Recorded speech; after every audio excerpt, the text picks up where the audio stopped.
ከ99ኙ ሕግ ተጠበቁ።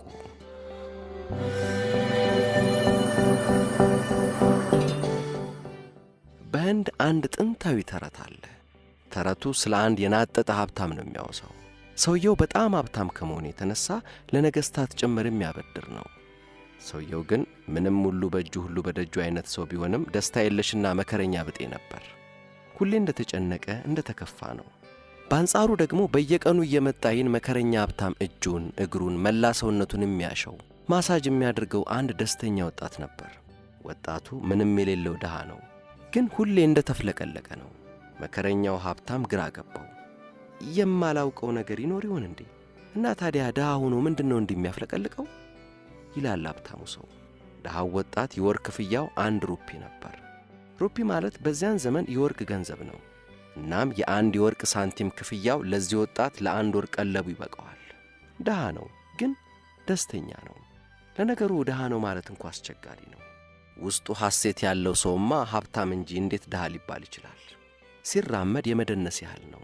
በውድቅት ሌሊት ደስታ ሲፈነቅለው ዋሽንቱን ይጫወታል። ሀብታሙ ሰው ግራ ተጋባ። ይሄ ሰውዬ በወር 1 ሩፒ ነው የሚያገኘው። አሁን እስቲ ምን አገኘው ብሎ ነው እንዲህ በደስታ የሚቦርቀው ሲል ይጠይቃል። ወጣቱ የሚኖረው እዚያው ሀብታሙ መኖሪያ አጠገብ በተሰጠችው አነስተኛ ክፍል ውስጥ ነበር። ሀብታሙ ሰው በወሬ ይህን እንቆቅልሽ የሆነበትን ነገር እንደሱ ሀብታም ለሆነው ጓደኛው አነሳበትና እንዲህ አለው። ምንድነው ምክንያቱ ትላለ? ግን ይሄ እልም ያለ ድሃ እንዲህ በደስታ የመጥለቅለቁ ምክንያት? ቆይ መልሱን አሳይሃለሁ አለ ጓደኛው። እናም በዚያ ሌሊት ወጣቱን አንዳች ነገር ድንገት ከእንቅልፉ ቀሰቀሰው። የሆነ ሰው 99 ሩፒ የወርቅ ሳንቲሞች የያዘ ቦርሳ በቤቱ መስኮት በኩል ወደ ውስጥ ወርውሮ ጠፋ። ወጣቱ ቦርሳውን ከፍቶ ሲቆጥር 99 የወርቅ ሳንቲሞች። ያቺ ቀን የደስታ ሕይወቱ ማብቂያ ሆነች። ማሰብ ጀመረ። እንዴት ብዬ ነው ቆጥቤ 100 የወርቅ ሳንቲም የሚሆንልኝ? አንጎል ምንጊዜም ጎደለ ያለውን ለመሙላት ነውና የሚታትረው። የዚህ ወጣት ሰላማዊ ሕይወትም 99ን ወደ 100 ለመሙላት በሐሳብ በተጠመደው አእምሮ ሳቢያ በጭንቀት ተወጠረ። 99ን እንዴት ነው 100 አድርጌ የምሞላው? በሐሳብ ተዋጠ። ያለሊት ዋሽንት ሲጫወት አልተሰማም። ከዚያን ቀን ጀምሮም ያ ደስተኛ ወጣት ዋሽንት ሲጫወት አልታየም። ከዚያ በፊት ጭንቀት የሚባል ነገር አያውቅም ነበር። የወር ደሞዙ ለ1 ወር ይበቃዋል። አሁን ግን የቀን ተሌት ሐሳቡ እንዴት ብዬ ከምበላው ቆጥቤ 1 የወርቅ ዲናር አጠራቅማለሁ ሆነ። ከሚበላው ስለሚቆጥብ ሰውነቱ ከሳ። ፈገግታው ከፊቱ ጠፍቷል። ሐሳቡ ተሰርቋል። ሀብታሙን ሰውዬ ሲያሸው ራሱ ከልቡ አልነበረም። እንደምንም ራሱን በድሎ ተርቦ 1 የወርቅ ዲናር ቆጥቦ 100 የወርቅ ዲናር ቢሞላለትም አሁን ደግሞ ሐሳቡ ወደ 200 ዲናር ዘለለ። ከዚያም ወደ 300፣ ከዚያ ወደ 400፣ ከዚያ ደግሞ ወደ 1000 እያለ ቀጠለ። የሚያከማቸው ገንዘብ በጨመረ ቁጥር ይበልጡኑ መከረኛ፣ ስግብግብና ተጨናቂ ሆነ። ሐሳቡ ሁሉ ገንዘብ ብቻ ሆነ። ዋሽንቱ ተረሳች። ማዜም ቀረ። አንድ ቀን ሀብታሙን ሰው እያሸው ሳለ ሀብታሙ ሰው ምን ሆነሃል አለው። ፈጽሞ ደስተኛ አትመስልም። ምንድነው የደረሰብህ ችግር? አሁን ትልቅ መከራ ደርሶብኛል። አንድ ሰው 99 የወርቅ ሳንቲሞች የያዘ ቦርሳ ቤቴ ውስጥ ወርውሮ ከጠፋ ወዲህ ሰላም የለኝም። እንቅልፍ አጥቻለሁ። ገንዘቤን የመጨመር የማብዛት ክፉ አባዜ ሰፍሮብኛል አለ ወጣቱ በትካዜ።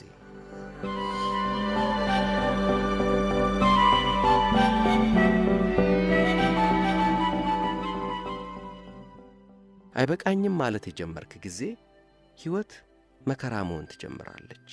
ዕውቀት ሊሆን ይችላል፣ ገንዘብ ሊሆን ይችላል፣ ሥልጣን ሊሆን ይችላል፣ የትኛውም ነገር ሊሆን ይችላል። ብቻ ግን አይበቃኝም ማለት ስትጀምር ያኔ ሐዘንተኛ መሆን ትጀምራለህ። በጣም አስቸጋሪ ዓለም እኮ ነው። የሀገሪቱ ጠቅላይ ሚኒስትር የአእምሮ ሕሙማን ሆስፒታልን እየጎበኙ ነው። የሆስፒታሉ ኃላፊም ስለ እያንዳንዱ ታማሚ ገለጻ እያደረጉ ነው። አንድ በሽተኛ ያለቅሳል፣ ራሱን ከግድግዳ ጋር ያጋጫል፣ ይጮኻል። ምንድነው አሉ ጠቅላይ ሚኒስትሩ። ምን ሆኖ ነው? አንዲት የሚወዳት ልጅ ነበረች፣ አላገባህም አለችው። ሐዘኑን መቋቋም አልቻለም፣ በቃ እንዲህ ሆኖ ቀረ አሉ የሆስፒታሉ ኃላፊ። በቀጣዩ ክፍል ውስጥም ሌላ ሰውዬ በተመሳሳይ መልኩ ይጮኻል፣ ራሱን ከግድግዳው ጋር ያጋጫል፣ ጸጉሩን ይነጫል። ለመሆኑ ይሄስ ምን ሆኖ ነው? ጠየቁ ጠቅላይ ሚኒስትሩ። የሆስፒታሉ ኃላፊ ሳቃሉና እንዲህ አሉ። ያኛውን ሰውዬ እምቢ ያለችውን ሴት አግብቶ ነው። ልጅቷን ብታገባም ባታገባም መከራው እንደሆነ አይቀርልህም። ልጁም ብታገቢውም ባታገቢውም መከራው እንደሆነ አይቀርልሽም። እዚህኛው ሙያ ውስጥ ገባ፣ እዚያኛው ሙያ ውስጥ ገባ፣ ለውጥ የለውም። የትም ግባ ራስን መከራ ውስጥ ገብተህ ታገኘዋለህ። ምክንያቱም አልጠገባይና ተጨማሪ ትፈልጋለህ እና ደግሞ ጊዜው ይበራል። ሕይወት ከእጅ ላይ በየሰከንዱ እያፈተለከች ነው። በየሰከንዱ ወደ ሞት እየቀረብክ ነው። ግን ደግሞ ግብህን አላሳካህም። ውጪ መከራ እንጂ ምንም የለም። ጭምብል ማጥለቅ እንፈልጋለን፣ ፈገግ ማለት እንፈልጋለን። ነገር ግን የምር የምንፈልገው ማልቀስ ነው። ፍሬድሪክ ኒቼ ይህችኑ አረፍተ ነገር ነው የጻፈው። በፈገግታ አትሞኙ፣ ፈገግ እምለው እምባዬን ለመደበቅ ብቻ ነው። ቁስሌን ለማንም ለማሳየት አልፈልግም።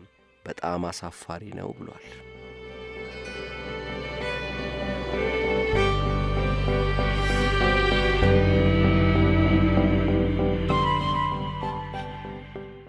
በጣሙን የሚያሳምመው ነገር ደግሞ የራሳችሁ የገነት በር ምን ያክል ቅርብ መሆኑ። ተሸክማችሁት እየሄዳችሁ ነው። የሱፊዎቹ ታሪክ በግልጽ አስቀምጦታል። ሙላ ነስሩዲን የቤቱን በር ተሸክሞ እየሄደ ነው። አንድ ሰው እየጠየቀው ምን እያደረክ ነው ሙላ? ለሥራ ጉዳይ ወደ ሌላ ከተማ እየሄድኩ ነው አለ ሙላ። እና ሂዳ በር ተሸክሞ መሄድ ምን የሚሉት ነገር ነው? ጠየቀ ሰውየው እንደገና። ምንም አልገባህም ማለት ነው አለ ሙላ የተሸከመውን በር መሬት ላይ አሳርፎ ሰውየውን ትክ ብሎ እያየ። የቤቴን በር ይዤው ከሄድኩ ሌባ ቤት በኩል ወደ ቤቴ ይገባል። እኔ ሁሌም ለሥራ ከከተማ ስወጣ የቤቴን በር ይዤ ነው የሚሄደው። ይህ የሱፊዎች አነጋገር ስልት ነው። የራሴ የገነት በር ሰማይ ላይ ደመና ውስጥ የተንጠለጠለ አይደለም ለማለት ነው ሱፊዎቹ ይህን የሙላ ነስሩዲንን ምሳሌ የሚያመጡት። የገነት መግቢያ በር ውስጥ ነው ነገሩ። እናም ካንተ በስተቀር ማንም ሊገባበት አይችልም።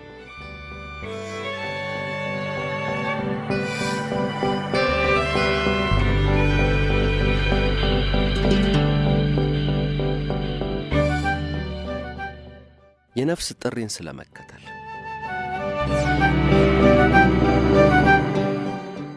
አንድ ሕፃን ሲያድግ ምን እንደሚሆን ማንም መተንበይ አይችልም። አንድ ነገር ግን በእርግጠኝነት መናገር ይቻላል። ማንም በእድገቱ ጣልቃ ካልገባበት ምንም ይሆን ምን ደስተኛና በሕይወቱ የረካ ሰው ነው የሚሆነው። ሙዚቀኛ ሊሆን ይችላል። በቀርከሃ ዋሽንት የሚያዜም የዋሽንት ተጫዋች ሊሆን ይችላል። ቢሆንም ግን የመጨረሻዎቹ ሀብታሞች ዘንድ እንኳ የሌለ ደስታ፣ ሐሴትና እርካታ ነው በነፍስ ውስጥ የሚነክሰው። የነፍሱ ፍሬ አልጠፋችማ፣ ራሱን ሆኗላ። የሌላ ሰው ግልባጭ አልሆነማ። የሎተስ አበባ ላይሆን ይችላል፣ ጽጌረዳ አበባ ላይሆን ይችላል። ስም የለሽ የሳር አበባ መሆን ይሆናል ዕጣው። ማንም የማያውቀው ማንም ስም ያላወጣለት የሳር አበባ ሊሆን ይችላል። ቢሆንም ግን በዝናብና በነፋስ ውስጥ በፀሐይዋ ሙቀት ውስጥ በደስታ የሚደንሰው ሐሴቱ እንደው ልክ እንደ ሎተስ አበባ ነው፣ ልክ እንደ ጽጌረዳ። ግን ደግሞ ይህ ጉዳይ እጅግ አስቸጋሪ የሆነ ነገር ነው። ሰዎች ገና ልጁ እንደተወለደ ነው ልጁ ላይ የሆነ ነገር ለማድረግ ልጁን በራሳቸው አምሳል ለመቅረጽ የሚጣደፉት። ልጁ የራሱን ተፈጥሮ እንዲገልጽ የራሱን ዜማ እንዲያዜም የሚፈቅድ የለም። ይህ ጉዳይ ግድ የሚሰጠው ሰው ያለም አይመስል። ይህ ሁሉ የሚደረገው ለልጁ በጎ በማሰብ ነው። ውጤቱ ግን አስከፊ ነው። ወላጆች፣ ቀሳውስቱ፣ ሼኪዎቹ፣ መምህራኑ፣ ሁሉም ማለት ይቻላል አንድን ልጅ በራሳቸው አምሳል ለመቅረጽ ነው የሚራወጡት። ይህም ነው የሰው ልጅ መከራ ሰበቡ። ምክንያቱም ራሱን እንዲሆን በነጻነት ቢተው ኖሮ ሊሆን የሚችለውን የሆነ ሰው የለም። ራሱን ሆኖ እንዲያድግ ተደግፎ ፍቅር ተመግቦ በመቀበል ስሜት የሆነውን እንዲሆን ተፈቅዶለት ያደገ ሰው በዚህች ዓለም ማግኘት እጅግ አስቸጋሪ ነው። ሁሉም ሰው ተጣሟል፣ መንገዱን ስቷል። እናም ችግሩ ስብስብ ነው። ምክንያቱም የልጆችን ተፈጥሯዊ የነፍስ መንገድ የሚያስቱት ሰዎች ይህን የሚያደርጉት በጎ አስብን ብለው ነው። በጎ አሳቢነት ብቻውን ደግሞ በቂ አይደለም። የሚሰሩትን ማወቅ ያሻል። ንቃተ ሕሊና ኮንሸስነስ ያሻል። ወደ ገሃነብ የሚያመራው መንገድ የተቀየሰው በበጎ አሳቢ ነበር። ዘ ሮድ ቱ ሄል ኢዝ ፔቭድ ዊዝ ጉድ ኢንቴንሽንስ እምትል አባባል አለች። እንደዚያ ነው። እያንዳንዱ ልጅ እጅግ ትልቅ የሆነ እምቅ ኃይልና ብቃት ይዞ ነው የሚወለደው። በልጁ ዙሪያ ያለው ማህበረሰብ ግን ልጁ በራሱ መንገድ እንዲያድግ እንዲያብብ አይፈቅድም። ይልቁንም ወዲያው ነው በልጁ ዙሪያ ያሉ ሰዎች ልጁ ላይ የራሳቸውን እምነት፣ አስተሳሰብ መጫን የሚጀምሩት፣ በራሳቸው መንገድ ሊቀርጹት የሚሞክሩት። እንደ ኢየሱስ ክርስቶስ ወይም እንደ ጋውታማ ቡዳ ሁን ይሉታል። ሕፃኑን በራሱ ማንነት ሊቀበለው የሚፈቅድ የለም። ልጁ መከበርን፣ መደነቅን፣ ዕውቅናን ከፈለገ የራሱን የነፍስ ጥሪ ትቶ የተወለደበትን ማኅበረሰብ ሐሳብ መቀበል አለበት። ስለዚህም ሁሉም መስመሩን ስቷል። ሁሉም ከተፈጥሮ ከማንነቱ ርቆ ሄዷል። አንድ ሰው ደግሞ ከማንነቱ እጅጉን በራቀ ቁጥር መከረኛነቱም ያንኑ ያክል እየከፋ ይመጣል። ስለ አንድ ታላቅ የቀዶ ጥገና ሐኪም የሰማሁት ታሪክ ነበር። በ75 ዓመቱ ነበር ጡረታ የወጣው። ይህን ያህል ዓመት ድረስ ጡረታ ሳይወጡ መቆየት የተለመደ ነገር አይደለም። ግን ደግሞ ሐኪሙ በጣም የታወቀ ሐኪም ነው። በመላው ሀገሪቱ በሙያ ብቃቱ አጠገቡ የሚደርስ ሰው የለም ነው የሚባለው።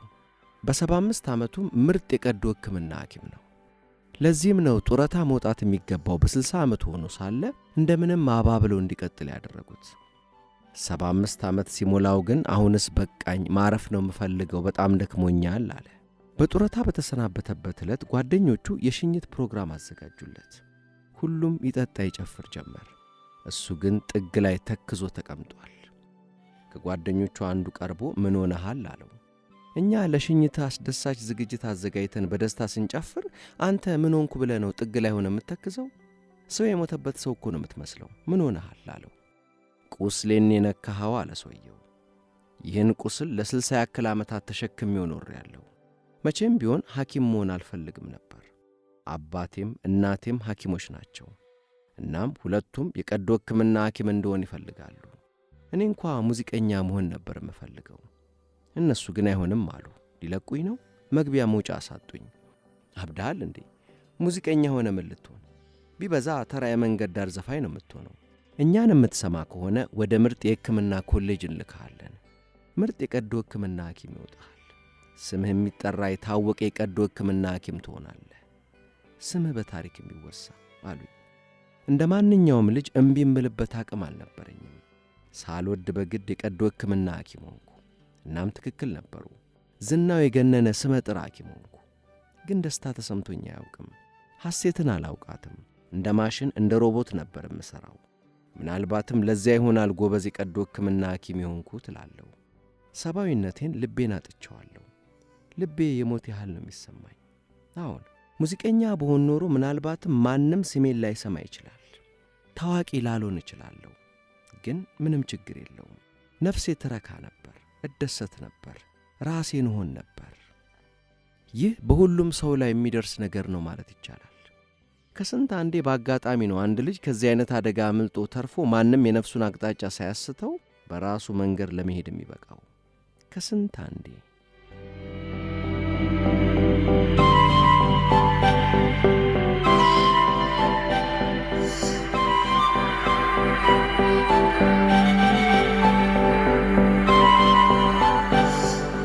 የሂንዱዎችና የሙስሊሞች ጸብ።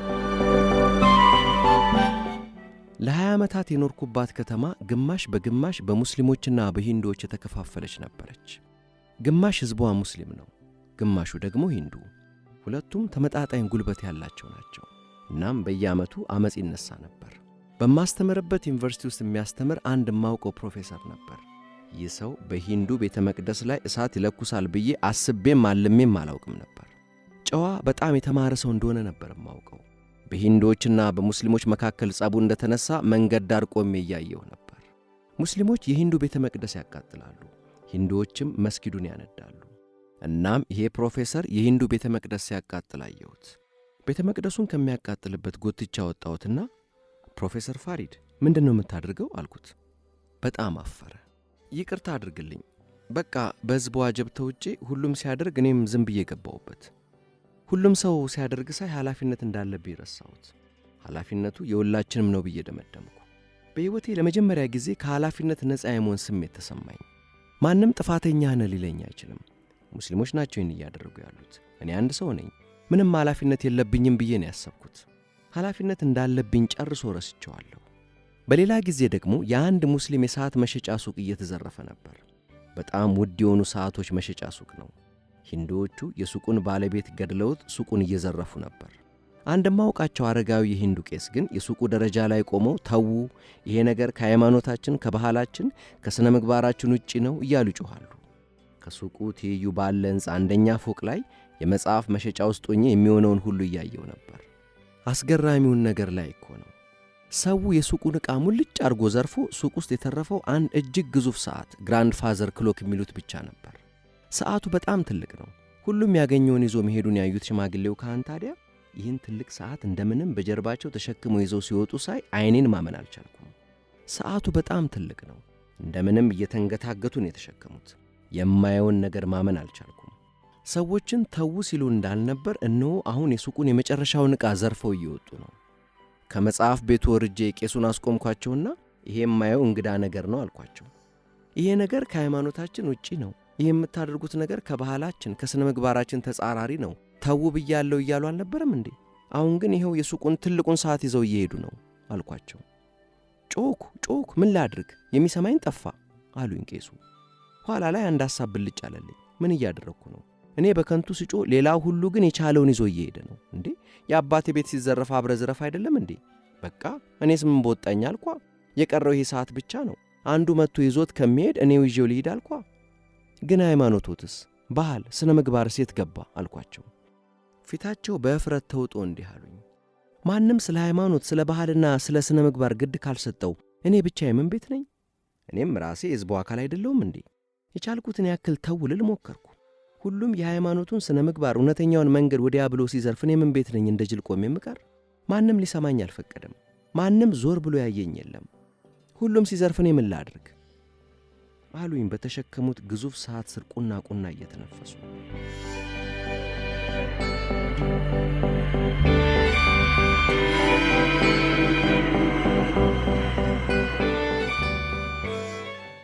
በዚያ ከተማ በርካታ ረብሻና ግጭቶችን አይቻለሁ። እና ቤት በማቃጠሉም በግድያውም ባስገድዶ መድፈሩም ውስጥ የተሳተፉ በርካታ ሰዎችን እውን ብቻችሁን ብትሆኑ ኖሮ ታደርጉት ነበር ብዬ ጠይቄያቸዋለሁ። እናም አንድም ሳይቀር ሁሉም የመለሱልኝ መልስ ተመሳሳይ ነው። ለብቻችን ብንሆን ኖሮ ፈጽሞ አናደርገውም ነበር ነው ያሉኝ። ሁሉም ሰው ሁሉ እያደረገው ስላለን ያደረግነው። ምክንያቱም በቃ ሁሉም ሰው ካደረገው እኔን ማን ይጠይቀኛል? ኃላፊነት የለብኝም። ከተጠየቀም መጠየቅ ያለበት ሕዝቡ ነው። ሁሉም ነው ያደረገው ነው ያሉት። ሁሉም የሰው ልጅ ያለችው ያችው ትንሽ ንቃተ ሕሊና በብዙሃኑ የውር ድንብር የጨለማ ውቅያኖስ አንኮንሽስነስ ውስጥ ተውጣ ትጠፋለች። ይህም የሁሉም ጦርነቶች፣ አመጾች፣ ግጭቶች፣ ግድያዎች መነሻ ነው። የምርም ባበደ ዓለም ውስጥ ነው የምንኖረው። ግጭቶቹን የሚፈጥሩትን ፖለቲከኞችም አውቃቸዋለሁ። በአመፅና ረብሻው በመቶዎች የሚቆጠሩ ሰዎች ከሞቱ በኋላ፣ ቤተ መቅደሶችና መስጊዶች ከተቃጠሉ በኋላ እነዚያው ፖለቲከኞች የሃይማኖት መግባባት ሊኖር ይገባል፣ የሕዝብ ለሕዝብ ውይይት ያስፈልገናል ሲሉ ይደሰኩራሉ። ስለ ሰላም፣ ስለ ሰብአዊነት፣ ስለ እድገት ይሰብካሉ።